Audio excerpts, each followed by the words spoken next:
बिस्मिल्लाहिर्रहमानिर्रहीम। अस्सलाम वालेकुम नाज़रीन, आप यूट्यूब चैनल देख रहे हैं। मैं इमरान खान हूँ। आज 3 साल मुकम्मल हो गए रजीम चेंज ऑपरेशन को। इन 3 सालों में अब तक एस्टेब्लिशमेंट जो करना चाह रही थी वो हासिल नहीं कर पाई।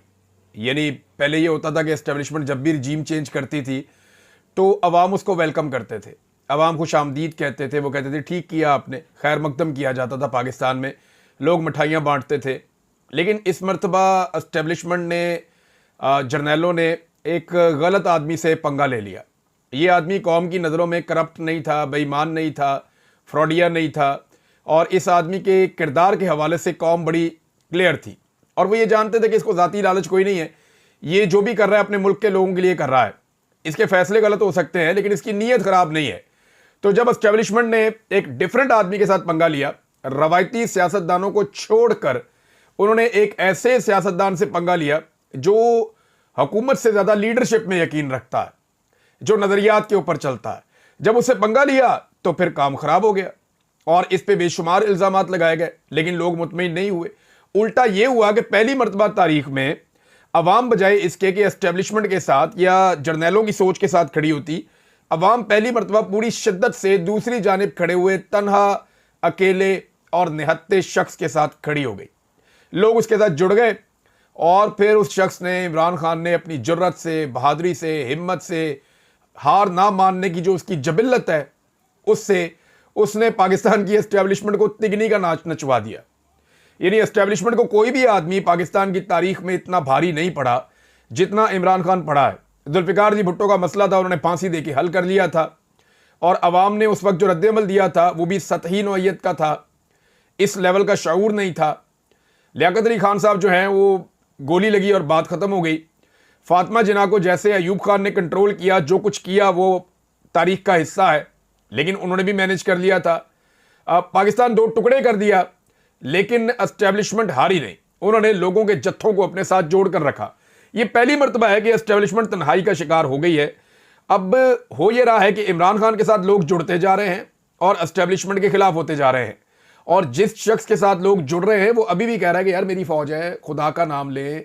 लोगों और फौज के बीच में जो नफरत पैदा हो रही है या जो फासले पैदा हो रहे हैं उनको ख़त्म करें, इस तरफ आ जाएं, वो अभी भी ये कहता है। लेकिन जो मिलिट्री एस्टेब्लिशमेंट है या जो उनकी क़यादत है फौज की बात नहीं मैं कर रहा, फौजी क़यादत, अब वो अपनी पॉलिसी में तब्दील लाने के लिए तैयार नहीं है। वजह यह है कि उनके बहुत बड़े बड़े मफादात और भी हैं। अब इसमें जो है वो बहुत कुर्बानियां दी है जी पाकिस्तान तहरीक इंसाफ ने, इस जमात ने। ऐसी तारीख में कोई मिसाल नहीं मिलती। रिकॉर्ड गिरफ्तारियां हैं, 20,000 से ज़्यादा गिरफ्तारियां। कोई आर्म फोर्स भी हो ना, कोई ज़बरदस्त किस्म की फौज भी हो, उसके भी 2,000 बंदे गिरफ्तार हो जाए ना तो उसका मोराल डाउन हो जाता है। 4,000 बंदे गिरफ्तार हो जाएं, 4,000 उनके जवान गिरफ्तार हो जाएं तो बेड़े ही गर्क हो जाता है। और अगर फौजियों के घरों की खवातीन गिरफ्तार हो जाए और ये हालात पैदा हो जाएं तो बिल्कुल ही सत्यानाश हो जाता है। लेकिन आप अंदाज़ा करें कि पाकिस्तान तहरीक इंसाफ एक नज़रियाती जमात है और ऐसी जमात है कि जिसके 20,000 से ज़्यादा लोग गिरफ्तार हुए और उनका मोराल डाउन नहीं हुआ। वो जो बंदा जेल से निकलता है वो नारे लगाता हुआ निकलता है, उसके ऊपर फूल बरसा रहे होते हैं बाहर खड़े हुए लोग खुशी खुशी हंसते हंसते गिरफ्तारी देते हैं, डंडे खाते हैं, मार खाते हैं।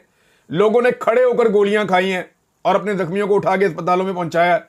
लोग डी चौक में शहीद हुए, उनसे जाके पूछा, वो कहते हैं हम फिर डी चौक जाना चाहते हैं और हम अपने लीडर को आज़ाद करवाएंगे। तो इमरान खान के लोग टूट नहीं रहे, हिम्मत नहीं हार रहे, और ये रिकॉर्ड गिरफ्तारियों के बावजूद किसी भी सियासी जमात के आप अगर 5,000 बंदे आप गिरफ्तार कर दें, नून लीग के मैं आपको बताता हूँ 1,000 बंदा, मैं लिस्ट देता हूँ आपको बना के, 1,000 बंदा आप नून लीग का पाकिस्तान पूरे में से उठा दें, ये जमात बाहर निकलना बंद हो जाएगी, इनकी बिल्कुल ही औकात खत्म हो जाएगी। नजरिया कोई नहीं है ना, बयानिया कोई नहीं है। इस वक्त बयानिया हो तो चलो लोग मार खा लेते हैं। पीपल्स पार्टी जो है वो एक दौर में बड़ी तगड़ी जमात हुआ करती थी जब ये भुट्टो खानदान के पास थी। अब जब से ये जमात जरदारियों के पास आई है तो ये कॉस्मेटिक सोल्यूशन के जरिए चल रही है, उसके भी पल्ले कख नहीं है। किसी और जमात ने सिंध के ऊपर सही तरह तवज्जो दी होती तो आज पीपल्स पार्टी जो है उसका बिल्कुल ही सफाया हो गया होता। तो ये रिकॉर्ड गिरफ्तारियों के बावजूद इस तरह खड़े रहना, ये इमरान खान के नजरिए की बदौलत है। सबसे पहले तो अल्लाह रब्बुल इज़्ज़त का ही फजल होता है किसी के ऊपर कि अल्लाह उसको सब्र दे, हौसला दे, हिम्मत दे, उसको खड़ा कर दे और उसके दिमाग में ये डाल दे कि तुम हक पे खड़े हो, अब तुमने पीछे नहीं हटना। तो इमरान खान का जीतना पाकिस्तान के जीतने के लिए बहुत ज़रूरी है। ये बात मोहम्मद ज़ुबैर साहब अब पीटीआई के अंदर तो नहीं है ना, वो ये कहते हैं मैं चाहता हूँ कि इमरान खान डटा रहे और हार ना माने। और इमरान खान का सोशल मीडिया अगर बंद हो गया तो इमरान खान बहुत पीछे चले जाएंगे। ये मोहम्मद जुबैर साहब कह रहे हैं, जो PMLN के नुमाइंदे हैं। अब उन्होंने ये बात की है। इसके अलावा जनाब खवातीन के ऊपर जिस किस्म का तशद्दुद हुआ, टॉर्चर हुआ, जो बच्चों के साथ हुआ, जो चादर और चारदीवारी का तकद्दुस पामाल किया गया, असल में हुआ ये कि पाकिस्तान की एस्टेब्लिशमेंट बौखला गई। उन्होंने कभी इतने सख्त दुश्मन का सामना ही नहीं किया। पाकिस्तान के अंदर उनको आदत पड़ी हुई थी, इसको पकड़ा चपेड़े मारी इधर कर दिया, उसको उठाया उसको अंदर कर दिया, इसको लापता कर दिया, जो बोलने के लिए निकला उसको डंडे मार दिए, कोई ज्यादा उछल रहा उसको गोली मार दी, बंदों को जबरी तौर पे गुमशुदा कर दिया। ये पाकिस्तान की एस्टेब्लिशमेंट का जो है ना, वो इनका झाका खुला हुआ था कि जो मर्जी करते जाओ और लोगों को कंट्रोल रखो और जो है वो आप आराम से अपना रूल यहां पे कायम रखें। लेकिन पहली दफा ना इनका मुकाबला हो गया एक ऐसे आदमी से जिसने लोगों को नजरिया दिया, लोगों को खड़ा कर दिया, और लोग हार नहीं मान रहे, ना वो आदमी हार मान रहा है। तो इसमें एस्टेब्लिशमेंट पहले तो बुखलाहट का शिकार हो गई, उसके बाद उन्होंने जनाब इस चीज को एक चैलेंज के तौर पे ले लिया, और तब से लेकर अब तक लगातार कभी ओवरसीज पाकिस्तानियों पे अटैक होता है, कभी सोशल मीडिया पे अटैक होता है, कभी लोग जबरी तौर पे लापता किए जाते हैं। लेकिन पुरअमन तहरीक की इससे बड़ी मिसाल और कोई नहीं होगी। इमरान खान साहब के बदतरीन मुखालिफ भी चंद बातें मानते हैं। एक, वो आदमी करप्ट नहीं है, बेईमान नहीं है। दूसरा, वो आदमी पाकिस्तान का गद्दार और दुश्मन नहीं है। तीसरा, उनके बदतरीन मुखालिफिन भी इमरान खान साहब के ये मानते हैं कि पाकिस्तान की एस्टेब्लिशमेंट को अगर किसी ने नाकों चने चबवाए हैं, इन जर्नैलों को पहली मरतबा किसी ने सोचने पर मजबूर किया है और किसी ने इनको दीवार के साथ लगाया है, तो वो इमरान खान है। और ये उसने बड़े पुरअमन तरीके से किया है, जेल में बैठकर किया है। अब ना इमरान खान हार मानता है, ला उसके लोग हार मानते हैं। रजीम चेंज ऑपरेशन को 3 साल मुकम्मल हो गए। मेरी गुजारिश है पाकिस्तान के फैसला साजों से या पाकिस्तान की मिलिट्री एस्टेब्लिशमेंट से कि जरा बैठ के तन्हाई में सोचें कि इन 3 सालों में आपने हासिल क्या किया। इन 3 सालों में पाकिस्तान की आवाम की अक्सरियत आपने अपने खिलाफ कर ली। इन 3 सालों में आपने पाकिस्तान की मईशत तबाह बर्बाद कर ली। इन 3 सालों में आपने पाकिस्तान में दहशतगर्दी के नासूर को दोबारा से पैदा करके उसको पनपने का मौका दे दिया। इन 3 सालों में आपने पाकिस्तान के अंदर जमहूरी इकदार को तबाह बर्बाद कर दिया। इन 3 सालों के अंदर आपने अपने ऊपर बड़े बड़े इल्जामात लगवा लिए। इन 3 सालों के अंदर आपने अपना सारा कारोबार और सारी चीजें बेनकाब करवा ली। इन 3 सालों के अंदर वो चीजें जो कौम को आपके बारे में कभी पता नहीं चलनी थी, वो सारी चीजें कौम के सामने आ गई इन 3 सालों के अंदर। इन 3 सालों के अंदर पाकिस्तान की मईशत कहां से कहां पहुंच गई और आलमी सतह पे पाकिस्तान कहां है। यानी पाकिस्तान के अंदर जुल्म, जबर, फस्तायत, इंसानी हकूक की पामालियों के तौर पे इस मुल्क को जाना जाता है। दहशतगर्दी की लिस्ट में पाकिस्तान दुनिया में दूसरे नंबर पे आ गया है। यह है आपकी इन 3 सालों की टोटल कमाई। आप एक शख्स को हराना चाह रहे थे जिसका नाम इमरान खान है। उस शख्स को हराने के चक्कर में हर मैदान में आप हार गए, लेकिन वो आदमी ना आपसे हार रहा है और ना वो आपसे ऐसे हारेगा। एक ही तरीका है उसके साथ, आप जाएं और जाकर उसे बैठें और उसे कहें कि हमें कोई फेस सेविंग दे दे, हमें किसी तरह से इसमें से निकाले, पाकिस्तान की खातिर हम आगे बढ़ना चाहते हैं। तो फिर वो आपको कोई रास्ता दे देगा। वो बार बार ये बात करता है कि यही एक रास्ता है जिससे मैं निकाल सकता हूं सबको। उसको अपनी जात के लिए कोई डील आपसे नहीं चाहिए, ये आपकी भूल है। दूसरा आ जाए कि ये जो मादनियात वाला मामला है, इस पे मामला बहुत आगे बढ़ गया।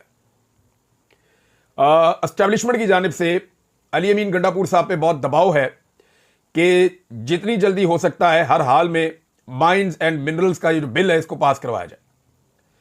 और देखें ना, ये एक नॉर्मल सी चीज है, एक बिल पास करवाना है, लेकिन वजीर आला इस पे बात कर रहा है, उसका मुशीर इस पे बात कर रहा है, तर्जुमान उस पे बात कर रहा है, उसका भाई उस पे बात कर रहा है, वफाकी हुकूमत उस पे बात कर रही है, आर्मी चीफ सरमायाकारों से मिल रहा है, वजीर आजम सरमायाकारों से मिल रहा है। ये सारे दिन रात जोर लगा रहे हैं कि किसी तरह माइंस एंड मिनरल्स का जो बिल है वो पास हो जाए। क्या है इस बिल में ऐसा कि जिसको फौरी तौर पे पास करवाना जरूरी है? शहबाज गिल साहब ने एक बात की है, जरा वो मैं पहले आपके सामने रखूं। डॉक्टर शहबाज गिल साहब, पाकिस्तान तहरीक इंसाफ से इनका ताल्लुक है, और वो कहते हैं जी कि मुझे लगता है कि जब तक मिनरल बिल पास नहीं हो जाता, खान की मुलाकात को बंद रखा जाएगा। इन्हीं मिनरल्स को सस्ते दामों बेचकर इमरान खान जैसे हीरे को जेल में रखने का सौदा आलमी साम्राज्य से किया जाएगा। यह मामला इतना सादा नहीं है। गौर करें, नून लीग इस बिल की हमायत कर रही है। समझ आई आपको? ये गिल साहब कह रहे हैं। अच्छा, कुछ चीजें इसके अंदर जो हैं वो महमूद खान अचकजई साहब ने भी कही है, लेकिन उससे पहले मैं आपको बताता हूं कि आर्मी चीफ ने मुलाकात की है अमरीकी वफद से। अमरीकी वफद से आर्मी चीफ की मुलाकात हुई है, खबर छपी भी हुई है। मादनी दौलत की तरक्की के लिए पाकिस्तान की पॉलिसी पर इजहार इत्मीनान। अमरीका ने इत्मीनान का इजहार किया कि आपकी मादनी पॉलिसी ठीक है, अमेरिका का क्या लेना देना हमारी मादनी पॉलिसी से भाई? और आर्मी चीफ जो है उन्होंने अगर बात करनी है तो असले पे बात करें, कश्मीर पे बात करें, फलस्तीन पे बात करें। आर्मी चीफ ने अगर बात करनी है तो दहशतगर्दी पे बात करें।